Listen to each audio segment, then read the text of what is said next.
জাতীয়তাবাদী যুবদলের প্রতিষ্ঠা বার্ষিকী উপলক্ষে ঝিনাইদহে এক বর্ণাঢ্য র্যালি ও সমাবেশ অনুষ্ঠিত হয়। এ সময় বাদ্যবাজনা বাজিয়ে নেচে গিয়ে র্যালিতে অংশ নেন নেতাকর্মীরা।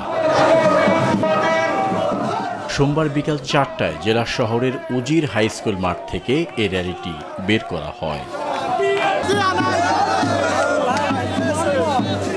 র্যালিটি শহরের গুরুত্বপূর্ণ সড়ক প্রদক্ষিণ করে শহরের পায়রা চত্বরে গিয়ে সমাবেশে মিলিত হয়। সে সময় জেলা যুবদলের সভাপতি আহসান হাবিব রনক ও যুবদলের সাধারণ সম্পাদক আশরাফুল ইসলাম পিন্টু সহ অন্যান্যরা বক্তব্য রাখেন।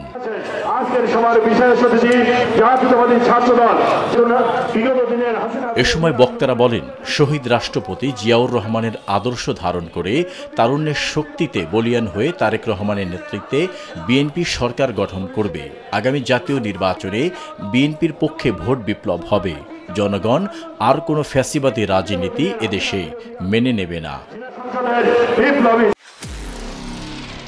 নিরপেক্ষ, সত্য প্রকাশে আপোষহীন।